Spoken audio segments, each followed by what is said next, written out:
Science. Technology. Medicine. Health. These four things make the world go round. Without them, we couldn't exist.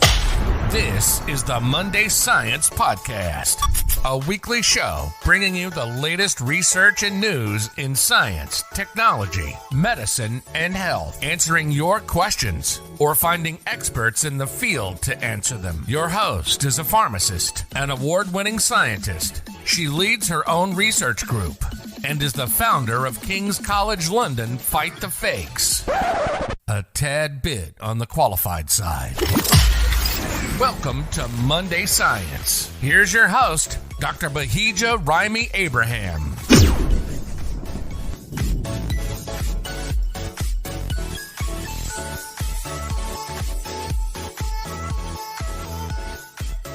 Hello, happy Monday, happy day, whatever day you're listening to today's episode. We are on episode 81. I actually can't believe it. We're getting close to that episode 100. If you have any ideas of how we should celebrate, please drop me an email at info@mondaysciencepodcast.com. Okay, I'm going to get straight stuck in. That didn't make sense. I'm going to get straight in. Maybe I was trying to say I'm going to get stuck in. Anyway, I'm going to get straight in to today's episode. So first things off, let's start off with our Monday Science Person of the Week. This goes to Taylor Wilson. He has become the youngest person to ever create a nuclear fission reactor when he achieved this at the age of 14, doing all of this work in his parents' garage. Taylor is focused on developing new ways to use subatomic particles to confront three of the biggest challenges that faces us at this current time: cancer, terrorism, and the energy crisis. I'm always in awe of children, I guess, and teenagers who are making all these scientific discoveries. At 14, I was not doing any of that. So more power to you. Well done, Taylor. I've got some updates. So, interesting one that I came across, which was how newborn mammals dream the world they're entering. So, apparently, and this actually was interesting to me because I remember a time where, it was such a big thing when a child that was born opened their eyes. It'd be maybe about a week after they were born. But now it's, children are opening their eyes shortly after they're born, like after a matter of minutes. And you're seeing all these things on Instagram in particular about, pandemic babies that are able to lift their head up, crawl, walk. Fascinating. Actually, a good documentary to look into is, I keep talking about this, the Explained series on Netflix. Oh no, is it the Explained series? There's a series on Netflix that talks about babies and how babies are actually able to go through the motions of walking it's quite early, like a matter of months, but of course they can't walk yet. So it's very interesting, but check that out. But anyway, this study, so apparently as a newborn mammal opens its eyes for the first time, it can already make a visual sense of the world around it. But how does this happen before they have experienced sight? So, a new study in Yale suggests that, in a sense, mammals dream about the world they're about to experience before they are even born. So, there was an article that was published, and they actually did a study in mice. And of course, mice and humans differ, but they found that these mice were able to navigate their environment soon after birth. Very interesting. Check it out. I'll put a link, a summary of this. It's from Science Daily. Very good platform, but I'll put a summary in the episode description. The second story that was of interest is scientists reverse age-related memory loss in mice. Scientists at Cambridge and Leeds have successfully reversed age-related memory loss in mice, and they're saying that their discovery could lead to the development of treatments to prevent memory loss in people as they age. On to today's episode, where we're answering the question, what do men think about fertility and reproductive health? The guest for today's episode is Dr. Bola Grace. Enjoy. Hello. How are you today? I'm very well, thank you. Nice to be on your podcast. It's nice to have you on. And we're going to be talking about male fertility, a topic that is sometimes not spoken about enough, and yet we know people such as yourself are doing some excellent work in this area. So it's just such a privilege and opportunity to just get you on here to shed light on this topic and what you do. But before we start, let's find out a little bit more about you. So do you mind telling us about yourself? Not at all. So I'm Bola Grace. I have been in the healthcare industry for over 15 years in various leadership roles, providing technical and strategic direction to multidisciplinary teams. So I've worked in medtech, women's health, digital health, and I'm currently doing a lot of work around inclusive innovation. So making sure that we are designing products for the people who actually use them, not just for a limited group of people. My PhD was in public health and epidemiology, so that led me to quite a few of my academic interactions. So I have quite a few connections with academia. So I have visiting faculty roles at King's College London, University College London, and I recently completed an executive MBA at Cambridge Judge Business School. Amazing. Congratulations. And nice to see that we're somehow colleagues by proxy, because I'm also at King's College London. How did I not know this? Okay. So just amazing. And it's really nice to hear all these achievements that you've completed there. Thank you. So on to something a bit different. Do you have a favorite song at the moment? Ooh, that's an interesting one. At the moment, so I've got this song in my head, Johnny Mitchell's Big Yellow Taxi. You know the, oh no, it seems to go, like you don't know what you've that is got till it's gone. I love that song. That's such a nice, actually, that's a really nice song for this time of year. Absolutely. So that's just been playing in my head over and over. I think I heard this in a movie or something. Yeah. It is a great song. I haven't heard that. I haven't heard that song. No, actually, it's a song that they do tend to use in quite a few films, like either at the end when everything has come together, or in between where the main character is happy and he or she is like strolling. And it's got a very important message as well. I think it was the lyrics is they took paradise and built up a parking lot, and how it was way ahead of its time, talking about environmental issues. So anyway. Well, thank you for that. And the second question, or maybe this is my third question, over the last year, obviously we are in a pandemic still, and a lot of people have found this time to reconnect either with watching films, books, or anything. Is that something you have done? And do you have any recommendations for our audience? Yes, so a book that has really resonated with me recently is Nonviolent Communication by Marshall Rosenberg, and it's just an approach to communication based on principles of nonviolence. So it's a method to empathize and understand where the other person is coming from and improve the quality of life of people, rather than, you're all, you have different perspectives and you're butting heads, but actually pausing to listen to where the other person is coming from. So that's one that I strongly recommend. Wow, thank you for that. And I feel like in this time where we are communicating, look at us, we're communicating in a more virtual way.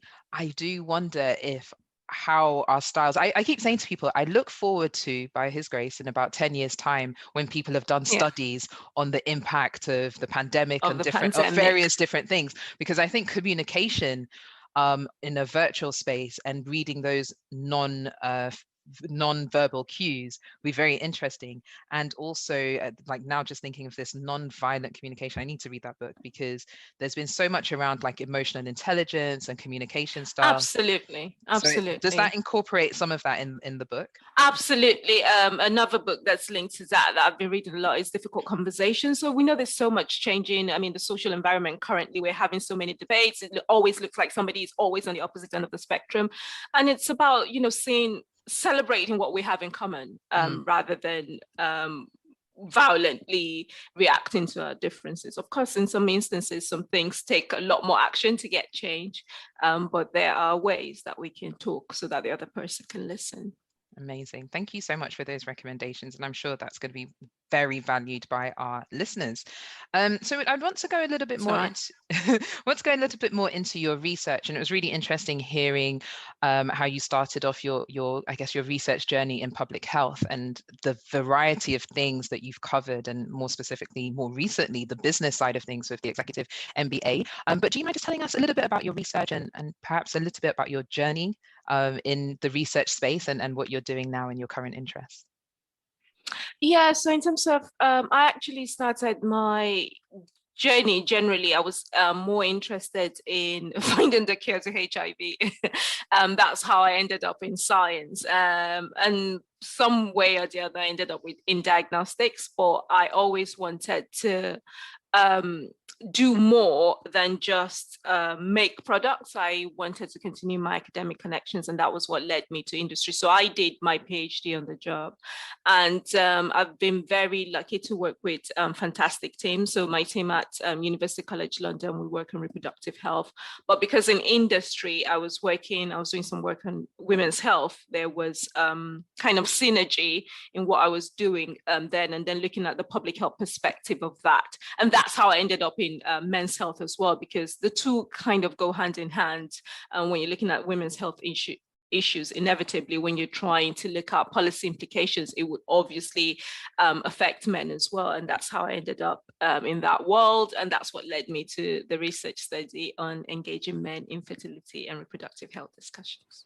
Amazing. And I think we need to have more examples and narratives of people who start off in one area, translate over, and it's okay, like you can have that impact. Because I try and advocate, it's actually quite interesting. Not a lot, but a few of the guests that I've had on the podcast are examples of this. And I think it's really important to showcase this for people, because especially sort of undergrads, and I feel we've all been there, when whatever your degree was, your first degree, you think, oh, I have to stick to this topic and this is what I'm going to do. Absolutely. Yeah, and so my undergrad was actually molecular biology. Okay, I was actually going to ask you. Sorry, so that's what I was going to ask you. Like, what was your undergrad? It's completely different from what I do now. So I knew fairly early that I didn't want to go down the technical route in terms of becoming like a senior scientist. I wanted to go down the management track. So I did some project management courses, and that really helped me just develop my skills and see. I'd always been very organized anyway, so I always knew I could tread in that directions. And then when the opportunity for the PhD came up, that project management skills was really relevant. But because I was doing it on the job, it meant I couldn't do my PhD in something where I had to mix chemicals in the lab, just because of the commitment that was needed. And that's how I ended up with public health and epidemiology. But we hear these things, we think like, in some ways, we always think that we live in silos, but that's not the way the world works. So public health and epidemiology also has a connection to women's health, and that linked my academic connections to what I was doing at work. So that was really good. And even within the executive MBA, because people were thinking, wow, that sounds really different. It's not. So my MBA project focused on diversity initiatives, and some of the work that I've been doing within industries is focusing on inclusive innovation within healthcare. So it's just amazing, the intersectionality of some of these things that we study, whether the theoretical concepts and being able to apply it in reality, how the world isn't divided into silos. You can find synergy between different things. So I always advise my graduates, like, don't go crazy. Don't think, if I don't do the things this way, or I have to study this to do that. There's so many paths. Even in the world of medical devices alone, you could have completely different degrees, ranging from life sciences to hardware to software engineering to mobile app developers, all working together to come up with a product in the healthcare industry. So I love the crossover that we have in our world today, and how you can apply different skills to areas that affect people's lives. Yeah. Amazing. And with your PhD, was that full-time or did you do it part-time? I did my PhD part-time. So I had a full-time job. I was leading a team. It was very difficult. And I was doing my PhD part-time. But that helped me with my multitasking skills. And even my MBA, I did that on the job as well. So I'm used to that. And through that, I've been able to I wear several hats. So within my industry role, I've been able to connect with academia as well. And I do my research on the side, I lecture, I supervise students, and I combine these things. So I've always enjoyed that. kind of a portfolio career, actually. Yeah, it keeps things interesting. And, Yes. again, another example of it's almost like, I guess, is this the right correlation? But it's almost like being, as you said, like a modular. You can pick the different modules in life that you want to do and shape that to, this is who you are and this is what you bring. Absolutely. And Absolutely. that needs to be advocated more, because then you find more job and personal satisfaction, because you're not doing something just because it's a job. You're doing something because there's a passion and you're still able to help people. So Absolutely. yeah, thank you for that. And so That's all right. you've you've sort of given us some insight into how you got into male fertility, but I would just like to focus a little bit more on that, because you mentioned how the synergy between women's health and men's health, and you get them in the importance of having that conversation. But do you mind just going into further detail as to what inspired you specifically to focus on men's health?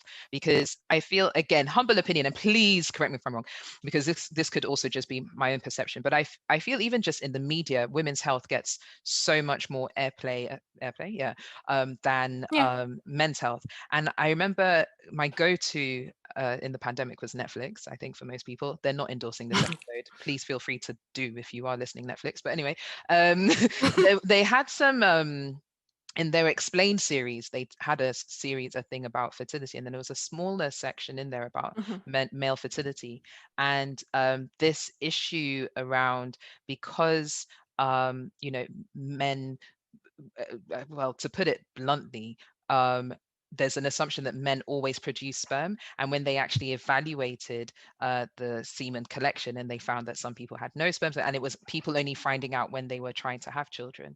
And so in that small episode, they talked about trying to advocate more for men to do things. But how did you get there, and what are the challenges that you found? Maybe that could be quite good to know. Absolutely. So our research wanted to understand the level of engagement. So we're looking from a public health perspective, the level of engagement of men in fertility and reproductive health discussions. But taking a step back, we know that, again, speaking from the public health perspective, we know that global health policies recommend the inclusion of men in reproductive health decisions, because their involvement is crucial for healthy pregnancies, positive outcomes for father, the mother, and the child. Also, we know that studies on reproductive health, again, from a public health perspective, disproportionately focus on women, and to an extent, rightly so, because it's the women that gets pregnant, the women that has the baby. I mean, we have OBGYNs, we have so many areas focusing on women. There's a degree of the perception of women's primacy when it comes to reproductive health. But this focus means to a degree that we are neglecting some important areas of men's health as well. So usually when people have fertility problems, since the beginning of time, we always, just look at the women. It's the women's problem. There's a reason why she's not getting pregnant. And more recently, we're having, conversations around, okay, maybe it's the man's problem as well, as you touched on in terms of even the epidemiological trends around low sperm quality generally on a population scale. Anyway, we also have emerging evidence that men's fertility is affected by age-related fertility decline. It's also affected by diet and lifestyle factors. So that piqued our interest in our study. So that study was to understand fertility awareness generally. So we said from the very beginning that we were going to include men. Something else that you will find in literature is that there are many reasons, many hypotheses for the lack of inclusion of men in studies, but we don't generally talk to men, we just hypothesize. So we thought we would look at that angle. But it was a bit serendipitous how we ended up with this study, because we wanted to do the study looking at men, women, and then speak to healthcare professionals as well. So we were doing a relatively large survey on thousands, a UK-based survey. We recruited women. I think within 3 months, we got the number of women that we wanted to recruit, but we really struggled to recruit men. And we're like, what is going on? So it became like a double-edged sword. Like men were not engaged. So we felt, okay, they're not interested. But the few that we managed to recruit, it was quite interesting getting the insights from them. Where did you get this impression from that we're not interested. We are actually interested, but they flip the narrative on us that actually it is you as researchers, you as policymakers, you as clinicians, you haven't done enough to engage us on this topic. The message that we hear from you is this is a woman's territory. So we have respectfully, let you lead the narrative. So it's not that we're not interested. It's not that we're not engaged. It is that you collectively, whether from the academic perspective or the clinical perspective, you haven't done enough to engage us on this topic. And I thought that was really insightful. And it also linked to the point that I made on, we just make several hypotheses about men's interest in this area, but we don't actually take the time to talk to men. So our research was actually looking to change some of that narrative and the perspective and actually get men's views. So yeah, that's how we stumbled on that study, and it was very insightful. I mean, it sounds fascinating, and touching on so many common challenges in research that are adaptable in other fields and topics, which is assumptions. Yes. Absolutely, yes. I want to talk about a paper that you recently published, but first off, loving the title. I struggle with titles when it comes to publications. I'm too boring. It's either an investigation of or generation of, but your paper title is, please, you did not turn up. I did not realize I was invited. Understanding male attitudes towards engagement in fertility and reproductive health discussions, which I know is the paper you were talking about. Yes. I love that title. I'm sorry, can we just talk about the title? Why did you decide to make that title? Because it's a non-traditional title for an academic paper. Absolutely. To be fair, it summed up that study perfectly. And if you notice, it was in quotation marks. And it was one of the interviewees, and that's why I love qualitative research. Actually, the insights that you get, they just completely different. So you go into a study unlike quantitative, where you have your hypothesis and you're looking for statistical significance and you're expecting this p-value and that. With qualitative research is so insightful. So as I said, because of the sequence of events, we wanted to do a study involving men. We didn't get the number of men. I think even that we didn't get the number of men that were required. Even as a researcher, I think it was interesting getting my biases, facing my own biases. So my attitude, well, you're not interested, you're so difficult to recruit, this is why men are not included in the study. And that was a direct quote. I did not realize I was invited from one of the interviewees, and it was just almost a slap in the face. Even as a researcher, I'm like, oh, okay, maybe this is on us, maybe this is not on men. They're saying to me, actually, we didn't realize you even wanted to talk to us, so we're not engaged. And that summed it up to a degree perfectly. So that became a dialogue. Well, you didn't turn up. Well, you didn't invite us. And then the understanding male attitudes, that is your typical scientific paper. Well, I thought that quote really summed up the essence of the paper perfectly. It stood out to me, and I almost wonder if that quote can be used for so many other other things.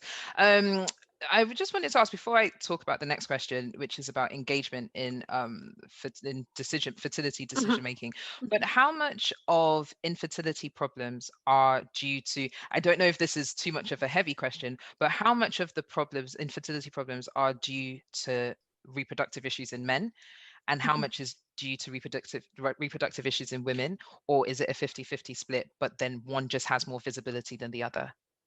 Yes, so you've answered your own question. So current scientific opinion is 50-50, or let me say 40% men, 40% women, or 40% male, 40% female, and then the 20% is unknown, because there are always reasons that you can't explain. But there's not really, because again, for the reasons I've explained, the perception of women's primacy in reproductive health and pregnancy and childbearing makes us think it's usually a women's problem, but currently it's half and half. And then obviously there's a bucket of unknown reasons, whether chromosomal or whatever. Sometimes you just have unexplained infertility. So yes.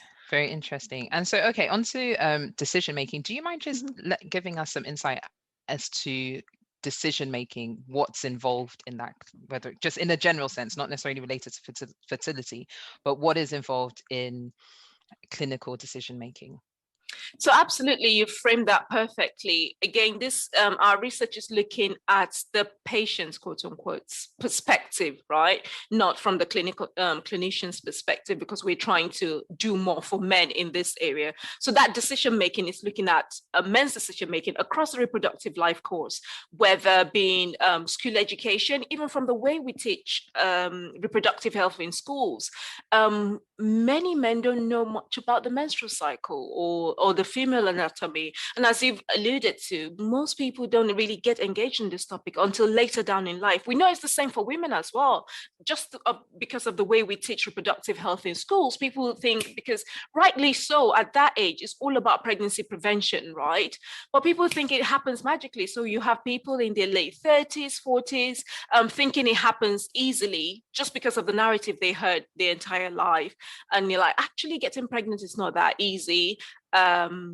Especially being much older, and the education is one-sided at school age. So if women don't even know that much, and we have monthly cycles and we're so much more in tune with our bodies, imagine how little men know about their own reproductive health, and even worse about the women's reproductive health. So in terms of decision making, the approach that we're trying to advocate here is ensuring that men have a voice, men know, and men have the information that they need, whether biomedical, whether behavioral, even social health changes to just improve their reproductive health, however it suits them. So what we're trying to do is inform, not alarm. We're not trying to bash people in the head and say, if you don't do this, this is not going to happen.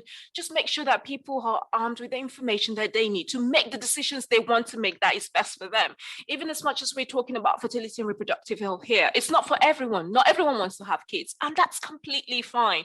But if you do want to, there's some things that you need to know so that when the time comes, it's not a shock, or it's not as surprising, or there are no, just difficult mental health issues associated with that. So I'm a strong advocate of inform, not alarm. So again, this is when we're talking about reproductive decision making, it's all about empowering that person with the knowledge that they need to make the right decisions at the right time.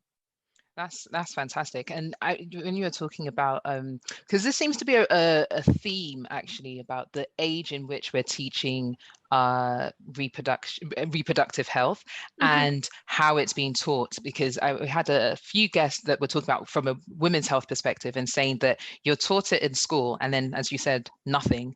And then if somebody wants to have a child, or if issues come about, it's like, oh my gosh.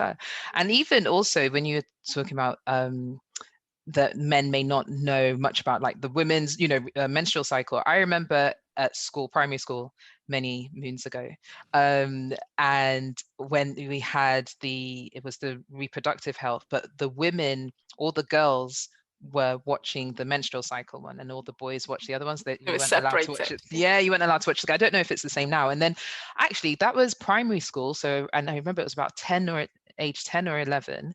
And then the next time there was any topic on reproductive health was very briefly at the first, it's like maybe upper 4, lower 5. So what's that, year 9 in secondary school. And it was a brief topic in the biology class, and actually nothing after that. I don't know what it is now for. Absolutely. And that's why when you do these fertility awareness studies, actually, there are a couple of systematic reviews on the topic now. We find that knowledge is low about knowledge is low, even within men and women of reproductive age who are actively seeking to have children.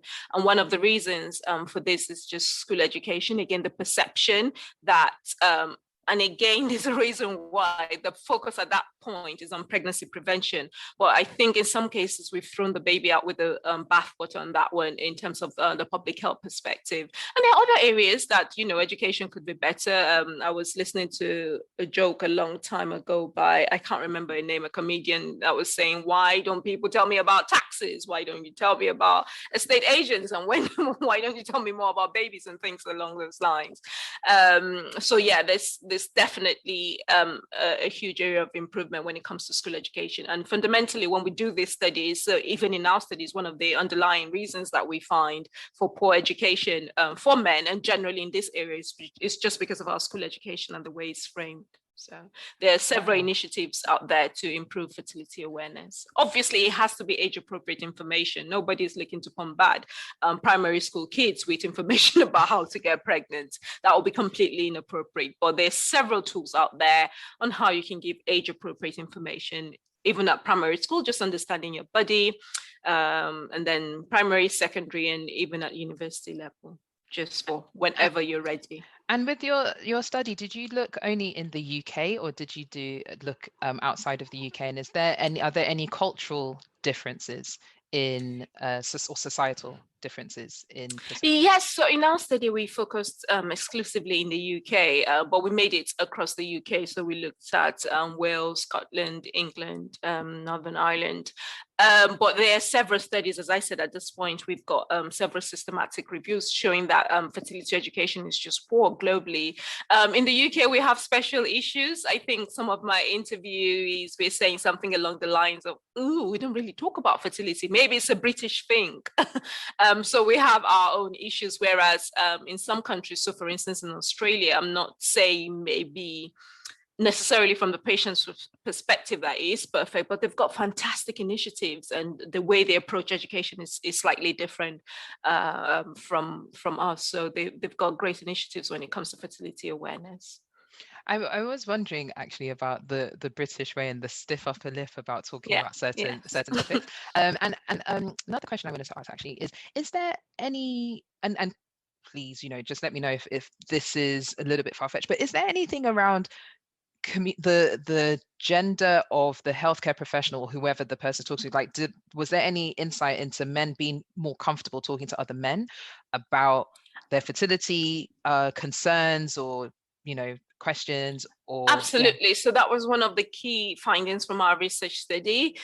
When it comes to recommendations and best practices, we were actually, so for instance, within my Institute of Women's Health, it's one of the few areas where we're fighting for equality. Actually, we don't have enough male representation in that area. So within my team, for instance, we're all women working in women's health. And one of the voices that the men talked to, one of the voiceovers that we had from the interviews was actually getting better male representation in this area when it comes to reproductive health and fertility. So for instance, one of the quotes for the interview was along the lines of, if I had a man telling me, well, you have to do this and this and take care of your fertility more, I am more inclined to listen than if it were from a woman. So yes, that was one of the key findings from our study. I had wondered, and could there also be another issue? And sorry, I can't help it. I've got my academic hat on at the moment. Is there an issue around funding and availability of funding? Are there funds specifically looking at male fertility, or is it everything female fertility? I think before we get to the issue of funding, it has to start with the issue of just understanding that there's a problem in the first place. Right. And then having researchers being interested in this area. As I said, we've had various papers providing hypotheses about why men are not involved. In one of the conferences that I attended talking about this, one of the senior professors was saying, well, men are not interested, they're difficult to recruit. So you're just going to be wasting your time.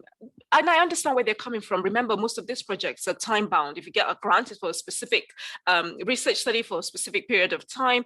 And in my case, I had recruited the number of women that I needed within 3 months, and it took me 9 months to get the number of men that I needed. So if you're not patient, obviously the recruitment strategies had to be improved. It can be a really difficult thing. So it's a whole interconnected list of problems. So A, understanding that there's a problem, B, actually embarking on the journey to do more in this area, and then C, getting the money in the first place. Then, so the grant is just a small area of the problem, but it's part of the problem.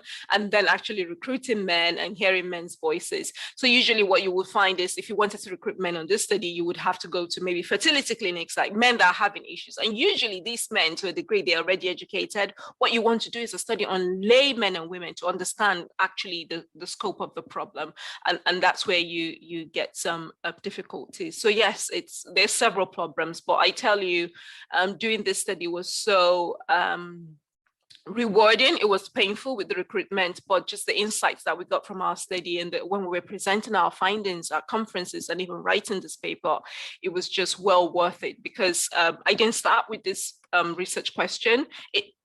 The difficulty finding men led me to this research question and made me think, okay, fine, we need to focus on men, where though it took a lot of time, it was very important. So yes, the short answer to your question is yes, grants is an issue, getting the funding, but that's along with several other issues. But the first step is just even being interested and understanding that there's a problem with men in this area in the first place. Very interesting work, and it's so impactful as well. And I can definitely see, as most people will be able to see, that just even that starting question and getting that answer can actually, lead to different engagement tools and empowerment tools. So I'm so interested in the topic. I've asked my own questions, not the questions I plan to ask. I'm so sorry. Okay. So we talked about decision making from the patient perspective. So now if we bring it back to fertility and reproductive health. So what exactly does the engagement entail, and why is it so important, as you've answered in other ways, but just specifically in this? So in this context, something that I keep reiterating throughout our conversation is being empowered to make decisions for your own reproductive health. It's not a one size fits all. Not every woman has a partner and they've decided to go on the solo journey. Not every couple is the same in terms of their fertility journey. For our study specifically, because the interviewees were a subset of the survey, it was mostly heterosexual couples that were involved. So when you talk, the engagement I'm talking about from a public health perspective is actually maybe the man and the women jointly make a decision that they want to try to have a baby. But even so, for most of those, or I don't want to generalize here, we find that even then, there's just more engagement on the women's side than the men's side. And the reasons that we're seeing from research is from the very, very early days, it comes from school education, not really focusing on men, and the general societal perspective that fertility is a women's issue. And then it compounds, is a compounding factor the whole way to an extent where there's just a level of disengagement for men. But there's so many things that men need to pay attention to in terms of nutrition, in terms of there's evidence around heat and wearing tight boxers. Obviously, some of this research, you take them with a grain of salt, but there's so much more around men's health as it relates to reproductive health that we don't know, that we don't pay attention to, or we don't talk about as much. So what we're looking for is the same level of engagement from men as women, obviously, because women, we have monthly cycles. This is slightly, you just have to be engaged. It's part of the process. You don't have a choice in that. Yeah. Or whether you're on contraception or whatever, you're just naturally engaged. But we're looking for the same level of involvement from men, if they choose to. And one of the caveats that we added in our studies around actually, so there are some methods that you can use to do this through, for instance, reproductive life planning. So when you go to get your contraception, they could say, oh, are you looking to have a baby in future? These are the things that you should do. Oh, do you have a man? But we have to make sure, or is a man involved? We have to make sure that they're necessary safeguards by healthcare provider to avoid discrimination or marginalization of women who don't have partners, or those that cannot include their partners in the reproductive journey. So for instance, you need to consider autonomy, reproductive cohesion, or domestic violence and things along those lines. But generally speaking, where those are not issues, we can do more when it comes to men's engagement through education and throughout the whole process. Like, look, men, boys, your sperm matters as well.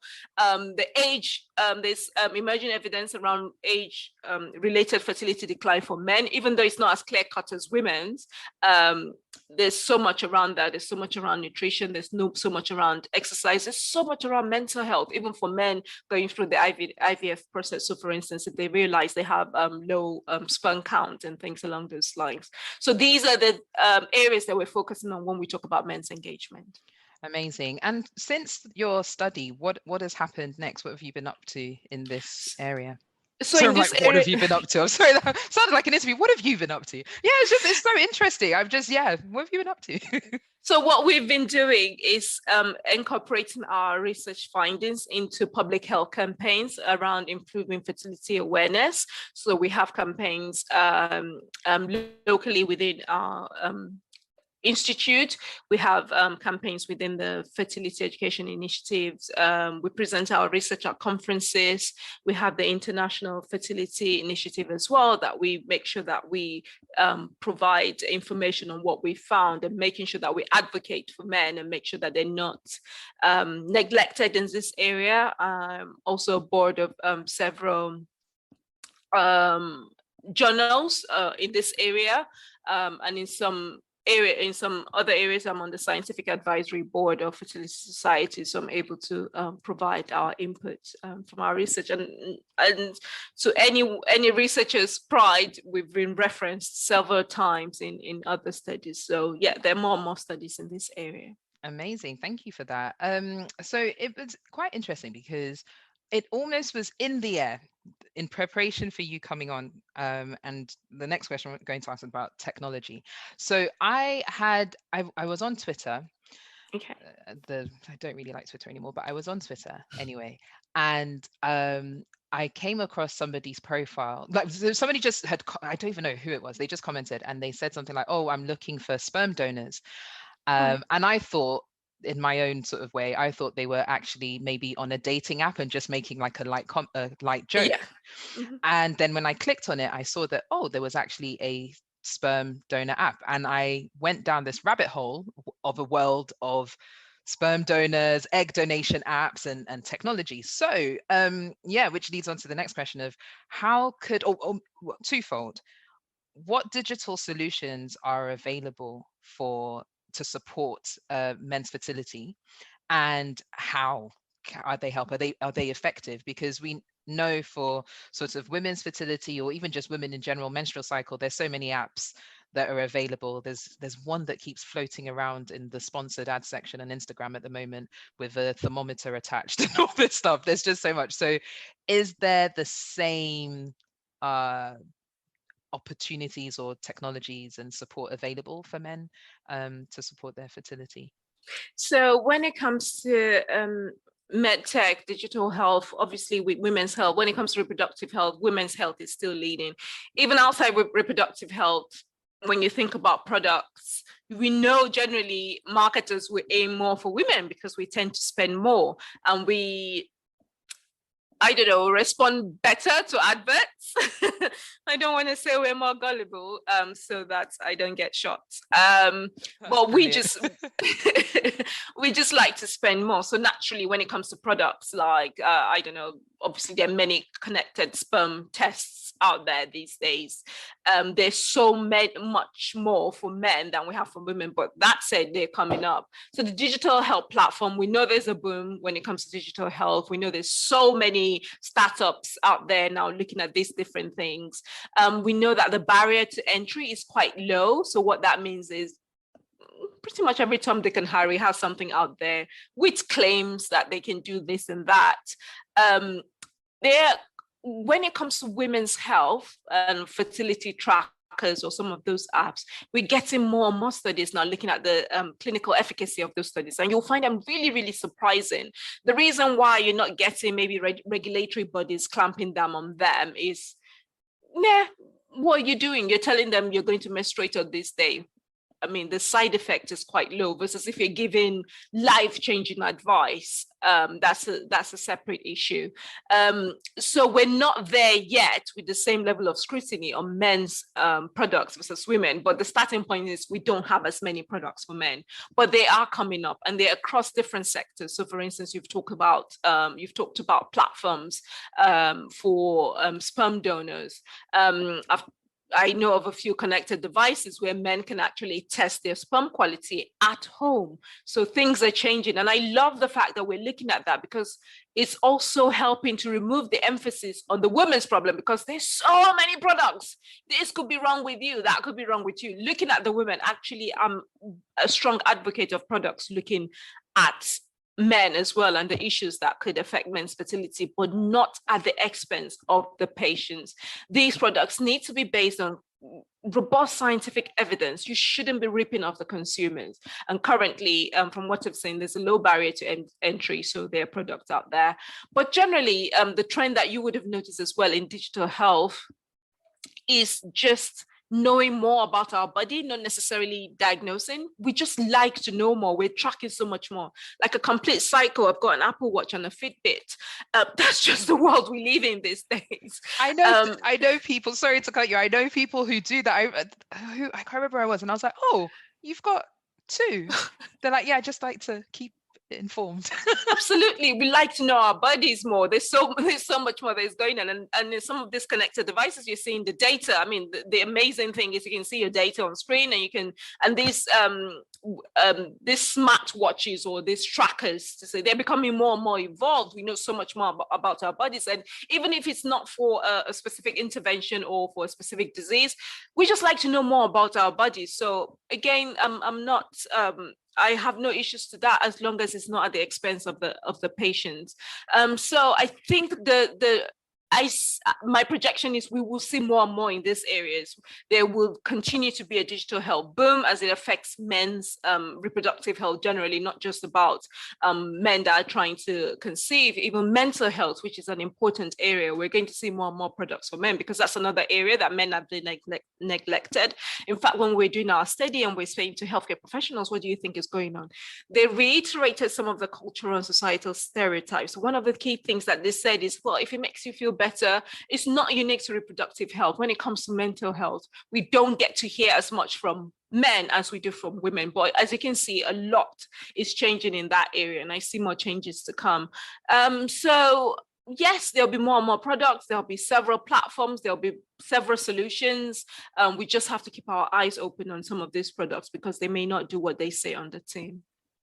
Amazing. Thank you so much for that insight. And with that, we've actually come to the end. I'm trying to think, what other questions can I ask her? I know you might get a long email from me tomorrow. You have been amazing.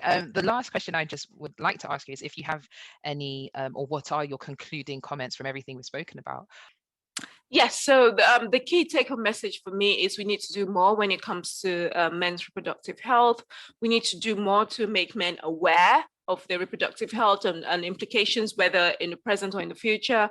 But I think one of the most important things that I've tried to say over and over again, for me personally, from a public health perspective, is to make sure that we inform and not alarm, and to empower people to make their own choices, to make their own decisions. I am not an advocate of messages that bash whether men or women in the head, that, oh, you should have done this by age this, or you need to do this by that point. It's completely up to you. But what we're trying to prevent is a situation where you say, actually, if I had known this 5 years ago, I would have done things differently. So that's informing as far as I'm concerned, not alarming or not saying you have to do that, because different people have different reproductive health trajectories and what they want to do with their lives. And that's completely fine, to each their own. But we just need to make sure from a public health perspective, we have information out there that is based on robust scientific evidence. We're not making people panic unnecessarily. We're providing them with information, and science changes as we go on. We know more, we do more research, we become better aware, and then we evolve with that. As we know more, we share with the public, and just make sure that people are armed with information that they need to make their decisions, and not using scare tactics to drive people to desperate decisions. You've been listening to the Monday Science Podcast, a weekly show bringing you the latest research and news in science, technology, medicine, and health. We hope you've gotten some useful and thought-provoking info from the show, and we hope you had fun along the way. We know we did. We'll be back soon. But in the meantime, hook up with us on our website at www.mondaysciencepodcast.com. Shoot us an email at info@mondaysciencepodcast.com. Find us on Instagram, LinkedIn, and YouTube at Monday Science, and access episode summaries at mondayscience.medium.com. See you next week on the Monday Science Podcast.